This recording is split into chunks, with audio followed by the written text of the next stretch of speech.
जिज्ञासु मित्रों, बहुत बहुत अभिनंदन है आप सभी का दिव्य सृजन में। प्रत्येक दिवस की भांति आज भी हम यहाँ पर लाइव चर्चा का कार्यक्रम शुरू कर रहे हैं और यह कार्यक्रम प्रत्येक दिवस की भांति ही आगे बढ़ेगा।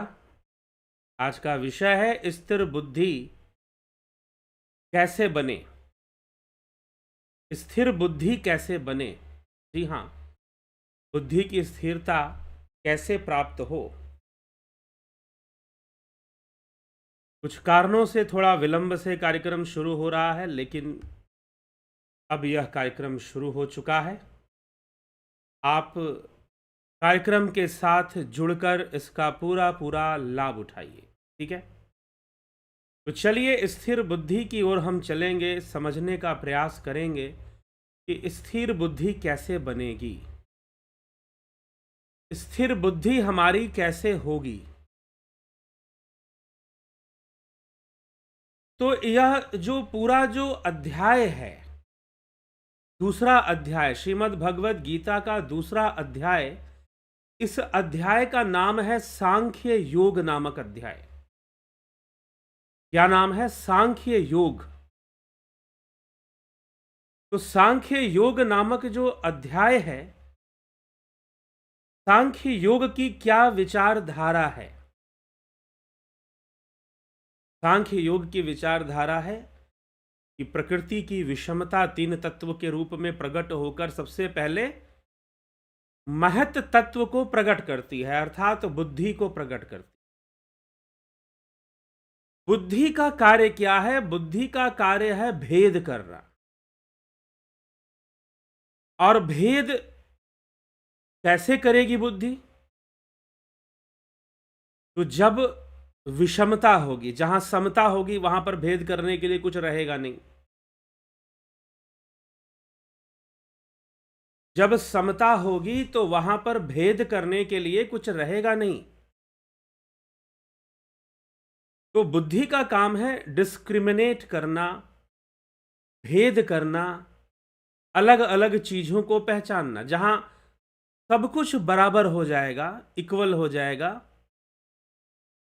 सम हो जाएगा, जहां सब कुछ, वहां पर भेद करने के लिए कुछ रहेगा ही नहीं।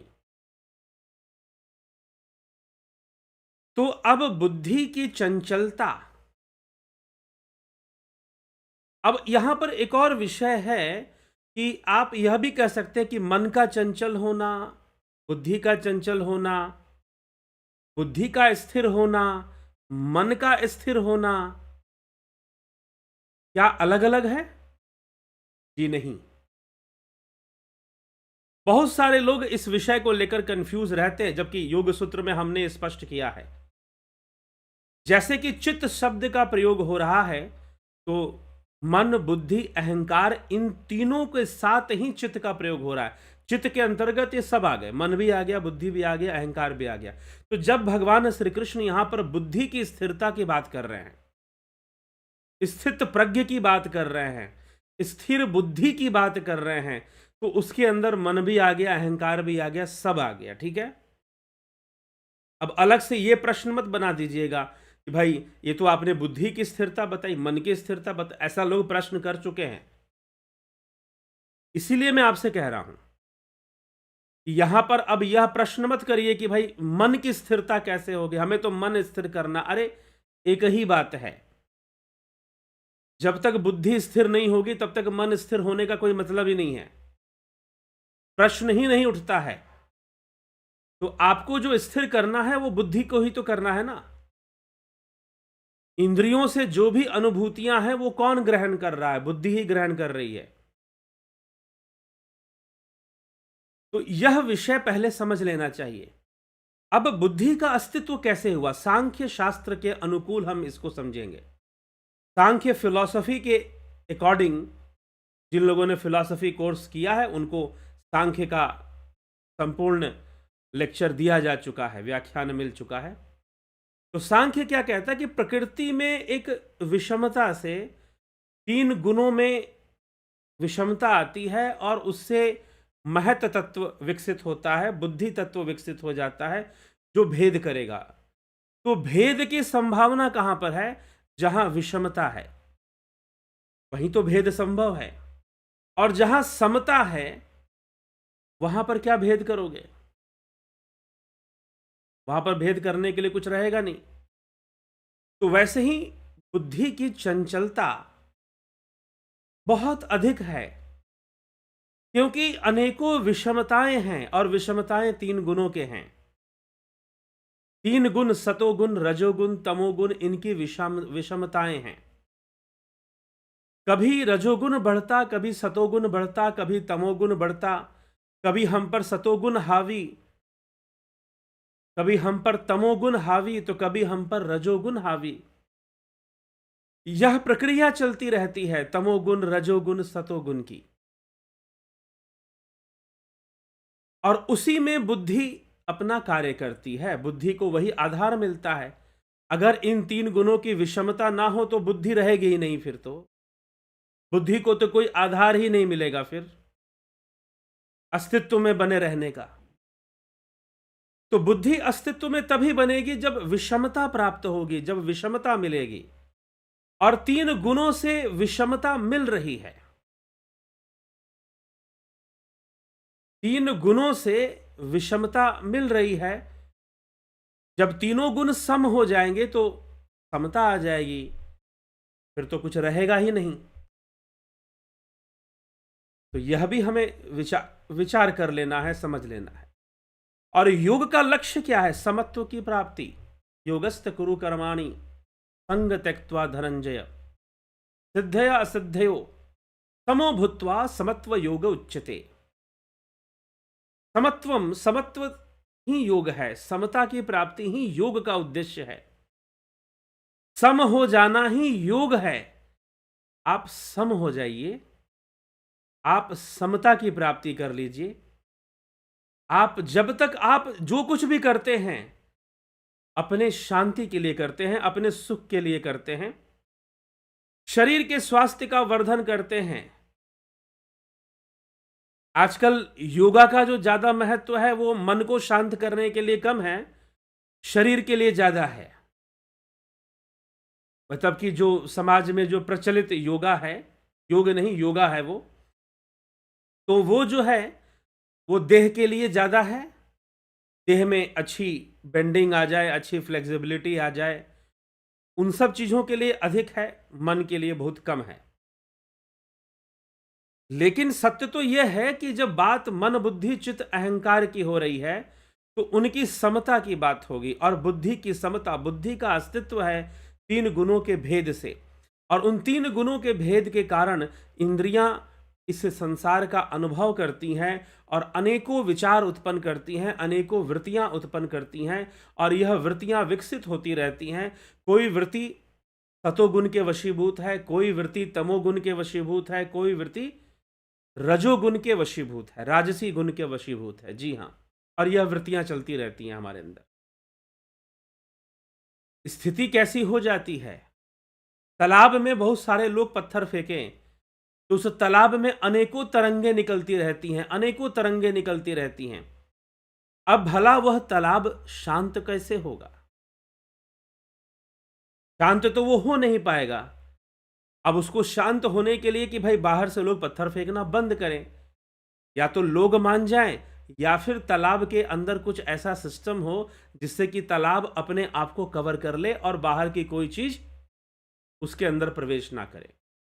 और जैसे ही ये बाहर से अंदर जाने की प्रक्रिया बंद होगी, वैसे ही तालाब की जो सतह है शांत हो जाएगा। उसमें तरंगे उत्पन्न नहीं होंगी, उसमें वृत्तियां उत्पन्न नहीं होंगी, तरंग वेव्स नहीं क्रिएट होंगे। वैसे ही अनेकों वृत्तियों से मन हमारा अशांत रहता है। अनेकों संस्कार, अनेकों विचार, अनेकों बातें मन में आती रहती हैं और हमें अशांत करती रहती हैं, हमें दुखी करती रहती हैं, हम अशांत होते रहते हैं। और कई बार मन की स्थिति एक बंदर के समान हो जाती है। चंचल बंदर, एक बंदर जो अपनी प्रकृति से ही चंचल, उनमें से भी कुछ विशेष प्रजाति का बंदर जो विशेष चंचल, और एक बार उसे उसके मदारी ने उसको शराब पिला दी शराब पिला दी, वो अत्यंत चंचल हो गया और उस नशे में उसे एक बिच्छू ने डंक मार दिया। सोचो वो और कितना चंचल हो जाएगा। मन इस प्रकार से चंचल हो जाता है, चित्त इस प्रकार से विचलित हो जाता है और बुद्धि इस प्रकार से अत्यंत ही अस्थिर हो जाती है, चंचल हो जाती है। अब इस मन को, इस बुद्धि को शांत कैसे किया जाए, किस प्रकार से बुद्धि को स्थिर किया जाए? तो आध्यात्मिक समझ से, स्पिरिचुअल अंडरस्टैंडिंग, आध्यात्मिक समझ हमें अगर विकसित हो जाए और साथ ही साथ अभ्यास, अभ्यास जरूरी है। अभ्यास भी हो जाए तो निश्चय ही हम अपने बुद्धि को शांत कर सकते हैं, हम स्थिर बुद्धि हो सकते हैं। वर्तमान में इसकी बहुत आवश्यकता है। वर्तमान में अभी इसकी बहुत आवश्यकता है।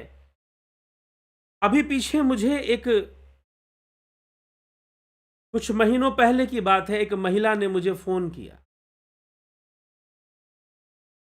वो योग शिक्षिका थी।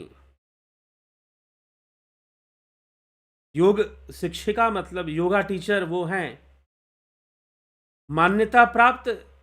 उनको, उन्होंने बात किया और उनकी इच्छा थी कि वो कुछ योग के क्षेत्र में करें। मैंने कहा कि जरूर कीजिए, अवश्य कीजिए। करते गई, चलो कुछ कुछ बातें कभी वो कर लेती थी, लेकिन एक समय ऐसे ही कुछ मानसिक रोगों पर कुछ बात हुई तो उन्होंने कहा कि मैं कोई मानसिक रोगी नहीं हूं। मैंने पूछा कि ऐसा कहने की क्या आवश्यकता है आपको? मैंने तो आपसे कहा नहीं कि आप मानसिक रोगी हैं। तो उन्होंने फिर अपनी पूरी कहानी बताई कि उनका इलाज चल रहा है, किसी साइकेट्रिस्ट के पास चल रहा है इलाज, और वो, उनको ये लोग कहते हैं कि उनको ये मानसिक रोग है और उनका इलाज चल रहा है साइकेट्रिस्ट के पास। मैंने कहा कि आप तो योग शिक्षिका हैं, आप तो, आपके लिए क्या है, आप तो ठीक हो जाएंगी, अपने योग बल से ही इसको ठीक करिए। तो उन्होंने कहा कि नहीं, मेरे कंट्रोल के बाहर है। जब मेरे विचार अनियंत्रित होते हैं तो मुझे खुद नहीं समझ में आता कि मैं किससे बात करती हूँ, क्या बात करती हूँ, और बहुत तरह की समस्या उनको आनी शुरू हो जाती है और उनको नहीं पता चलता है, उनके घर वाले बड़े परेशान हो जाते हैं फिर। तो मानसिक रोग बहुत बढ़ रखा है, समाज में मानसिक रोगों का बहुत अधिक विस्तार हो रखा है। लेकिन हमें, अगर हम समझदार हैं, हम समझते हैं कि यह सुख दुख क्या है, यह संसार क्या है। कई बार हम इस संसार से बहुत ज्यादा एक्सपेक्टेशन लगा लेते हैं। कई बार हम धन वैभव को लेकर, कई बार हम कैरियर को लेकर, कई बार हम लाइफ पार्टनर को लेकर, कुछ लोग अपने लाइफ पार्टनर के ऐसे सपने देखते हैं कि बिल्कुल परफेक्ट वाला मुझको मिलेगा और दुनिया बदल जाएगी, जिंदगी बदल जाएगी, ये हो जाएगा, वो हो जाएगा। और कई बार नहीं मिलता है तो बेचारे फिर, उनको लगता है कि अभी भी मुझे कोई मिलेगा शायद जीवन में। बहुत तरह की ऐसी बातें मन में और मन को चंचल कर देती हैं और व्यक्ति बहुत बार बहुत आशाएं, उम्मीदें संसार से लगाकर बैठता है। वो संसार जो नित्य परिवर्तनशील है, एवर चेंजिंग है, वो संसार जो एवर चेंजिंग है, नित्य परिवर्तनशील है, उससे मनुष्य बहुत सारी आशाएं लगाकर बैठ जाता है और ऐसी अवस्था में वो अशांत होता रहता है। अंततः बुद्धिमानी तो यही है ना कि आप यह स्वीकार करें कि यह संसार ऐसा ही है, परिवर्तनशील ही है। आप दोबारा उस नदी में नहीं नहा सकते जिसमें आप एक बार पहले नहा चुके हैं। जी हां, वो नदी का पानी बह गया, नया पानी आ गया, आप नए पानी में नहाएंगे। लेकिन हेराक्लाइटस ने कहा कि नहीं, दोबारा आप उस नदी में भी नहीं नहा सकते। तो हेराक्लाइटस का कहना था कि जी, काल के परिवर्तन के साथ वो नदी भी बदल गई है, वही नहीं रह गई जिससे आप पहले नहाए थे। एक समझ विकसित होना जरूरी है। संसार परिवर्तनशील है, परम शांति आपके भीतर है, आत्मज्ञान में है, उस ओर बढ़ना आवश्यक है। इस ओर बढ़ने के लिए अभ्यास जरूरी है, ध्यान योग का अभ्यास। ध्यान योग आपको बाहर की दुनिया से काटकर भीतर में स्थित होना सिखाता है। कैसे अंदर में स्थिर होना है, यह ध्यान योग आपको सिखाता है।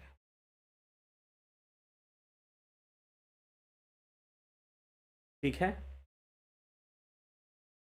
तो हमें इस ध्यान योग को भली भांति जानकर इसका अभ्यास करने से बुद्धि स्थिर हो जाएगी, क्योंकि वो बाह्य विचारों से कट जाएगी। तो किस प्रकार से स्थिर होगी, यह भी समझने का विषय है। और श्री भगवान अर्जुन को यही विषय समझाते हैं। अर्जुन का इसी विषय में प्रश्न है। अर्जुन इन्हीं विषयों में भगवान श्री कृष्ण से प्रश्न करता है कि आपने जो स्थित प्रज्ञ योगी की बात की है, महापुरुष की बात की है, वो कौन होता है? स्थित अर्जुन उवाच, श्रीमद् भगवद गीता, द्वितीय अध्याय, सांख्य योग नामक अध्याय, 54 श्लोक 54। स्थित प्रज्ञस्य का भाषा समाधिस्य केशव, स्थित धिः किम प्रभाषेत किमासीत व्रजेत किम। हे केशव, हे कृष्ण, समाधि में स्थित स्थिर बुद्धि वाले मनुष्य के क्या लक्षण होते हैं? स्थिर बुद्धि वाला मनुष्य कैसे बोलता है, कैसे बैठता है, कैसे चलता है और कैसे व्यवहार करता है? यह अर्जुन का प्रश्न। और भगवान उत्तर देते हुए कहते हैं, प्रजहाति यदा कामान सर्वान पार्थ मनोगतान आत्मन्येवात्मना तुष्टा स्थित प्रज्ञस्तदुच्यते। हे प्रथानंदन, जिस काल में साधक मन में आई संपूर्ण कामनाओं का भली भांति उनका त्याग कर देता है, अपने आप से अपने आप में ही संतुष्ट रहता है। वास्तव में देखिए, इस विषय को समझना है, कुछ भी त्याग करने की आवश्यकता नहीं है। प्रजहाति, भगवान कहते हैं प्रजहाति, अलग कर लेता है। यहां पर त्याग करने की बात कही गई है, लेकिन त्याग करना इसका अर्थ नहीं है। अलग कर लेना, किसी स्थान से अलग हो जाने का मतलब त्याग ही है, ऐसा नहीं है। ठीक,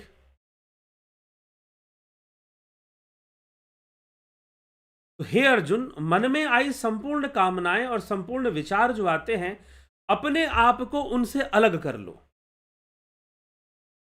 उनको अपना हिस्सा, पहले तो यह समझ विकसित करो कि उनको अपना हिस्सा मत मानो, अपना हिस्सा मत समझो, अपने व्यक्तित्व से अलग करो उसे। दृष्टा भाव से देखो अपने विचारों को, अपने वृत्तियों को। मन में ऐसी बातें आ रही हैं, मन में वैसी बातें जा रही हैं, आ रही हैं, जा रही हैं। मैं तो ये विचार नहीं हूं, मैं तो ऐसा नहीं हूं, मैं तो वैसा नहीं हूं। ठीक,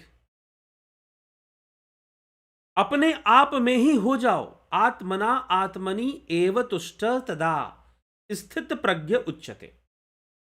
जो अपने आप में ही स्थित है, आत्मना आत्मनि, अपने आप में ही जो स्थित है, आत्मना आत्मनि एव तुष्ट तदा, संतुष्ट रहता है, वो अपने आप में ही संतुष्ट रहता है, वही स्थिर बुद्धि है। जी हां, जो अपने आप को वृत्तियों की प्रतिक्रिया से, वृत्तियों के, मन बुद्धि और मन के अंदर अनेकानेक वृत्तियां जो उत्पन्न होती हैं, वृत्तियों की क्रिया और प्रतिक्रिया से जो स्वयं को अलग कर ले।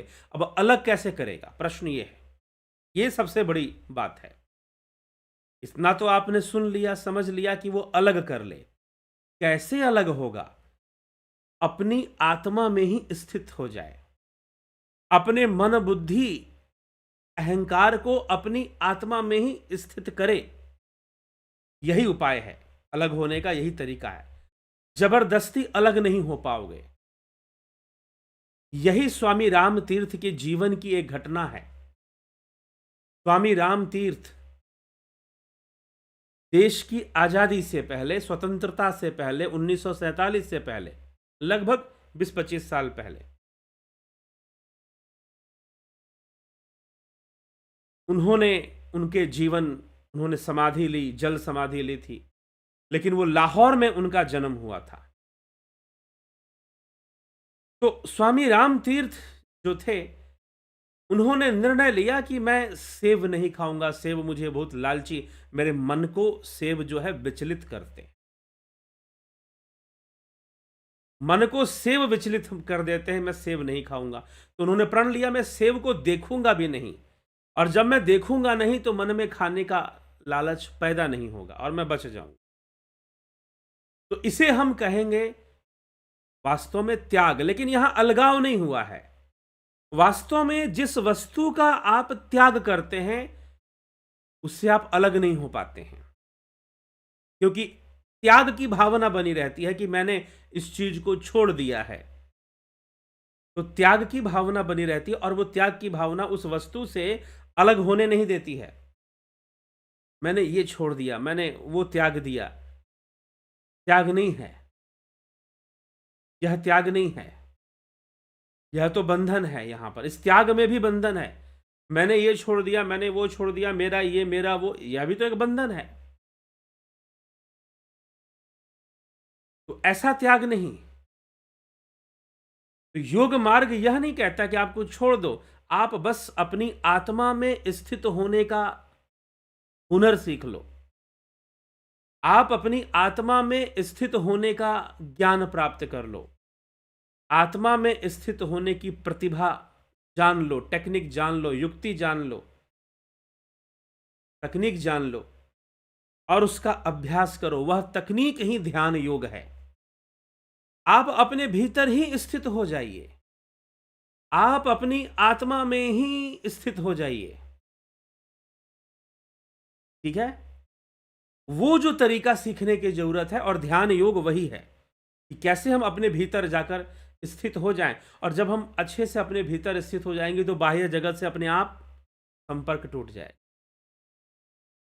बाह्य जगत से स्वतः ही हमारा संपर्क टूट जाएगा, और जब हमारा संपर्क टूट गया तो हम आत्मस्थित हो जाएंगे और स्थित प्रज्ञ भी हो जाएंगे। बाहर की चीजें हमें अब परेशान नहीं करेंगी, आएंगी, हम उन्हें साक्षी भाव से देख लेंगे, व्यथित नहीं होंगे। इसलिए भगवान कहते हैं कि मन में आई संपूर्ण कामनाओं से अपने को अलग कर कर आत्मना आत्मनि एव तुष्ट तथा, अपने आप से अपने आप में ही, आत्मना आत्मनि, अपने आप से अपने आप में ही संतुष्ट रहता है, उस काल में वह स्थिर बुद्धि कहा जाता है। तो स्थिर बुद्धि की अवस्था जो साधक अपने ही भीतर, अपनी ही आत्मा में अपने आप को एकाग्र करता है, अपने आप को स्थित करता है, वह सर्वदा संतुष्ट रहता है, आनंदित रहता है। ठीक है, आगे भगवान कहते हैं दुखेश्वनुद्विग्न मना सुखेशु विगत स्पृहा वीतराग भय क्रोध स्थित धीर मुनिरुच्यते।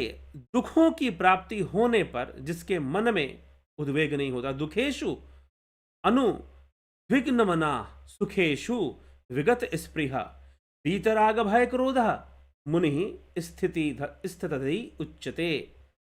दुखों की प्राप्ति होने पर जिसके मन में उद्वेग ना हो, सुखों की प्राप्ति होने पर जिसके मन में स्पृहा ना हो, कोई आसक्ति सुखों के प्रति, कोई राग ना हो, और दुखों के प्रति कोई द्वेष ना हो, जो वीतराग भय क्रोध, जो राग भय और क्रोध से सर्वथा रहित हो, मतलब इन वृत्तियों का प्रभाव जिसके ऊपर ना हो रहा हो, अपने आप को इन सब से वो अलग कर पाए, अपनी आत्मा में ही स्थित हो पाए, ऐसा मननशील मनुष्य स्थिर बुद्धि कहलाता है। स्थिर बुद्धि, स्थित प्रज्ञ की लक्षण भगवान यहां बता रहे हैं। ऐसा मनुष्य स्थिर बुद्धि कहलाता है।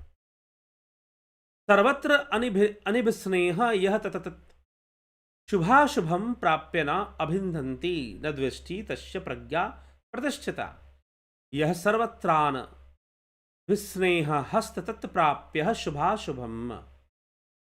नाभिंदंती न द्वेष्टि तस्य प्रज्ञा प्रतिष्ठिता। सब जगह आसक्ति रहित हुआ जो मनुष्य उस शुभ अशुभ को प्राप्त करके न तो प्रसन्न होता है और न द्वेष करता है। शुभ प्राप्त हुआ, अशुभ प्राप्त हुआ, इससे वह चंचल नहीं होता, इससे वह व्यथित नहीं होता। उसकी बुद्धि स्थिर रहती है। ठीक, उसकी बुद्धि स्थिर रहती है। वह द्वेष करता है और बुद्धि उसकी स्थिर रहती है। यदा संहरते चायम कुर्मो अंगानीव सर्वशः इंद्रियार्थे भयस्तस्य प्रज्ञा प्रतिष्ठिता। जिस तरह से कुर्म, कुर्म मतलब कछुआ, जिस तरह से कछुआ अपने अंगों को सब ओर से समेट लेता है, ऐसे ही जिस काल में यह कर्म योगी अपने इंद्रियों को भी इसी प्रकार से हटा लेता है, उसकी बुद्धि स्थिर हो जाती है। जी हां, जो स्वयं को अलग करना जानता है, अलग करना है, कुछ त्याग नहीं करना है, कुछ छोड़ना नहीं है, बल्कि अलग करना है। अलग अलग करने की क्रिया को सीखना है, और अलग करने की क्रिया भी नहीं, वास्तव में अलग भी कुछ नहीं करना है। सच पूछो तो अपनी आत्मा में ही, अपने ही भीतर स्थित हो जाना है, यही काम करना। अगर ये कार्य हो गया तो सारी चीजें अपने आप हो जाएंगी। आत्मना आत्मनि, अपने आप से अपने आप में ही, स्वयं के द्वारा स्वयं में ही, स्वयं के द्वारा स्वयं में ही स्थिर होना, स्वयं के द्वारा स्वयं में ही स्थित हो जाना, ये काम करना है। अगर ये काम कर लिए तो विषयों का त्याग भी अपने आप हो जाएगा, वृत्तियों से अपने आप को अलग कर पाना भी संभव हो जाएगा, और यह स्थित प्रज्ञता की अवस्था भी आसानी से प्राप्त हो जाएगी। तो पूरी बातों का निचोड़ यह है कि स्थित प्रज्ञ कोई कैसे बने। प्रश्न यही है ना, आज का विषय क्या है, हमारा टाइटल क्या है, वीडियो का टॉपिक क्या है, कि कोई व्यक्ति स्थित प्रज्ञ कैसे बने। कुछ मत करो, कुछ त्यागने की जरूरत नहीं, कुछ छोड़ने की आवश्यकता नहीं, बस अपने भीतर अपने आप से ही, अपने आप में ही स्थित होने का प्रयास करो। उस विद्या को सीखो कि हम अपने आप से ही, स्वयं के द्वारा ही, अपने आप से ही, अपने ही भीतर में हम स्थित हो सकें। अपने आप से ही, अपने ही भीतर हम स्थित हो सकें, बस इतना काम कर लो, स्थित प्रज्ञता अपने आप हो जाएगी, स्थिर बुद्धि अपने आप हो जाएगी। कुछ त्यागना, कुछ छोड़ने के चक्कर में नहीं, अपने भीतर स्थिर होने के चक्कर में पड़ना है। स्वयं को जानने की कोशिश करना है और स्वयं में ही स्थित होने की कोशिश करना है। स्वयं में ही स्वयंभू है, और स्वयं को जानकर ही कोई स्वयंभू को जान सकता है। बिना स्वयं को जाने कोई स्वयंभू को नहीं जान सकता। बिना आत्मा को जाने कोई परमात्मा को नहीं जान सकता, ना ईश्वर को जान सकता है। यह भ्रम हमेशा के लिए दूर कर लो। कुछ लोग आ जाते हैं कि नहीं, हम आत्मा नहीं, हम तो परमात्मा को महत्व देते हैं। अरे भाई, जब तक तुम्हें आत्मा का ही ज्ञान नहीं, परमात्मा का ज्ञान तो कहां से संभव हो पाएगा तुम्हारे लिए। ठीक है, जब तुम्हें आत्मा का ज्ञान नहीं, परमात्मा का ज्ञान भला कैसे संभव हो पाएगा।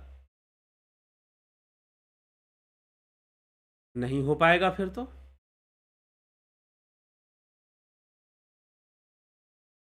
इसीलिए आत्मा को जानना, स्वयं को जानना, स्वयं में ही स्वयंभू है, स्वयं से ही स्वयंभू है। स्वयं को जानो तो स्वयंभू को जानोगे, आत्मा को जानोगे तभी परमात्मा को जानो, अन्यथा संभव नहीं है कि तुम परमात्मा को जान पाओ। आजकल बहुत तरह का प्रचार देखने को मिलता है।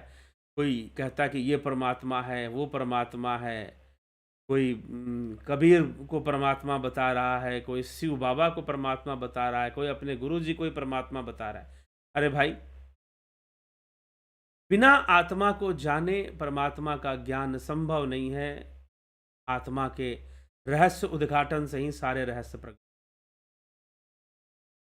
ठीक है, तो आत्मा को जान लोगे तो फिर अपने आप, इसलिए कुछ छोड़ने की आवश्यकता नहीं, बस अभ्यासी बनो।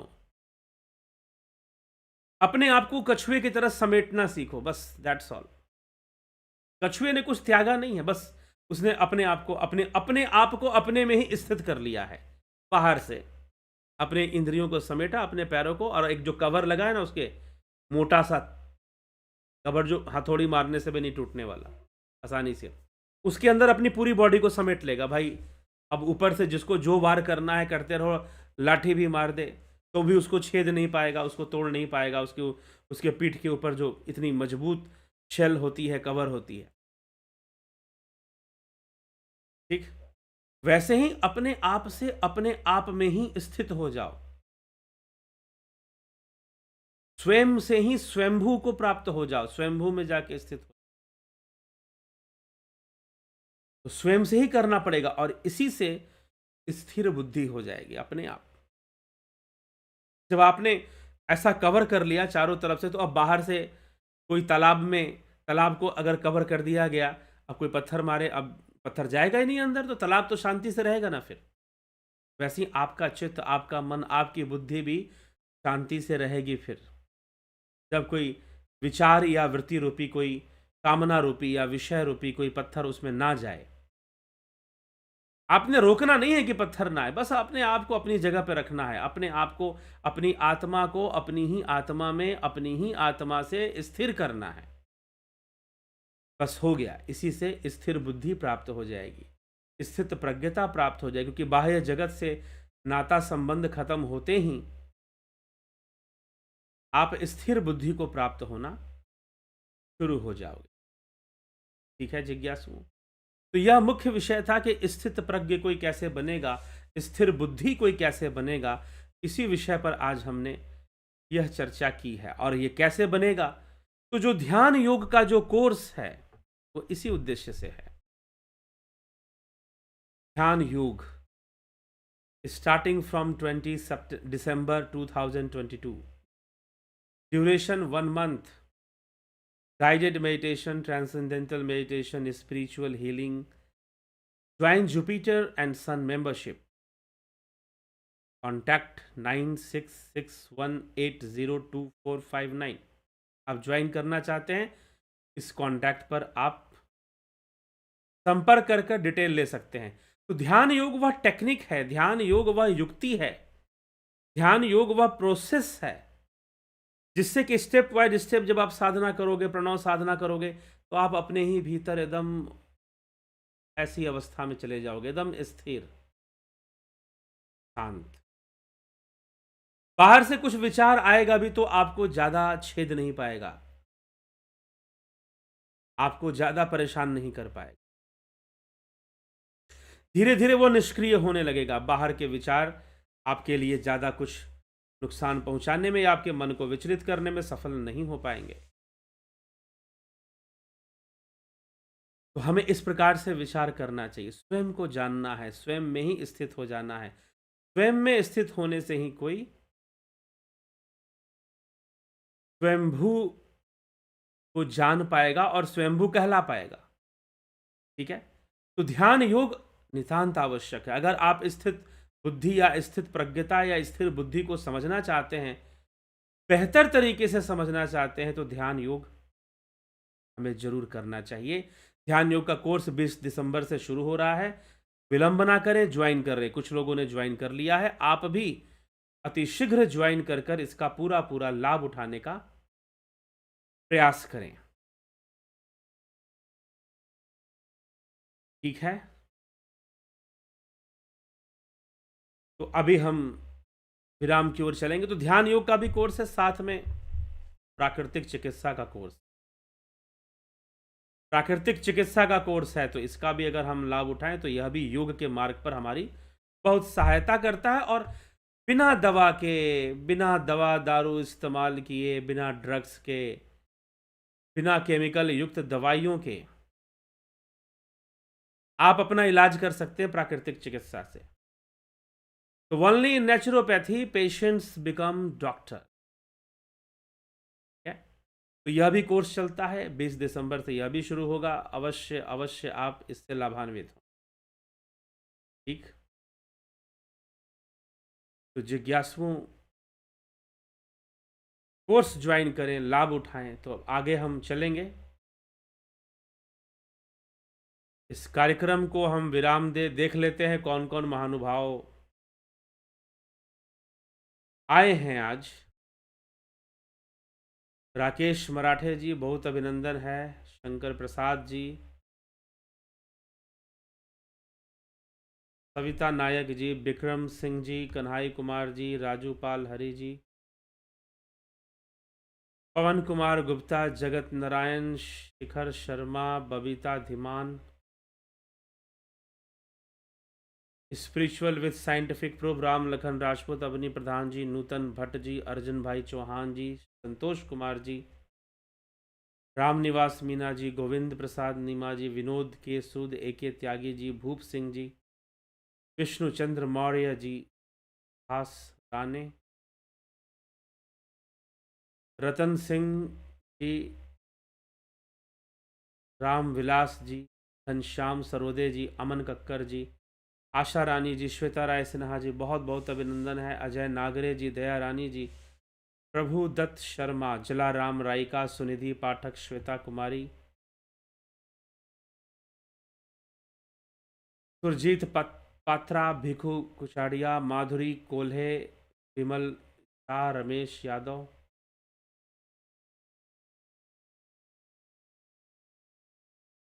योग टेक SP सैनी जी, योगेंद्र पंडित जी, योगेश खैरनर, राकेश गुप्ता जी, पंकज सोनी जी, सविता नायक, गंभीर शाह जी, गौरव शाह जी। इस प्रकार से कार्यक्रम से सभी लोग लाभान्वित हों, निश्चय ही लाभ उठाएं और अपने जीवन का कल्याण करें। इसी उद्देश्य से यह कार्यक्रम किया जाता है। और निश्चय ही आप कोर्सेज ज्वाइन करें। आप कोर्सेज ज्वाइन कर कर कहीं ना कहीं इस अभियान में भी एक सहायता प्रदान करते हैं।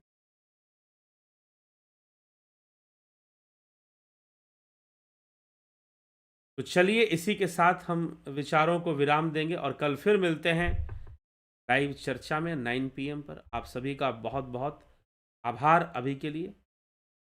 और कल फिर लाइव चर्चा में हम आगे बढ़ते हुए विषयों पर, श्रीमद् भगवद गीता में आगे के श्लोक वो क्या शिक्षा देते हैं। अभी तक तो स्थित प्रज्ञ के लक्षण भगवान ने बताए, ऐसे ही आगे बहुत सारे वो चीज़ें बताएंगे भगवान श्री कृष्ण। और लक्षण स्थित प्रज्ञ के हमने आज सुना, कल और आगे के विषयों का हम लाभ उठाएं। चलिए इसी के साथ आज के कार्यक्रम को यहाँ विराम देते हैं। कल फिर मिलते हैं 9 PM लाइव चर्चा में। बहुत बहुत आभार आप सभी का।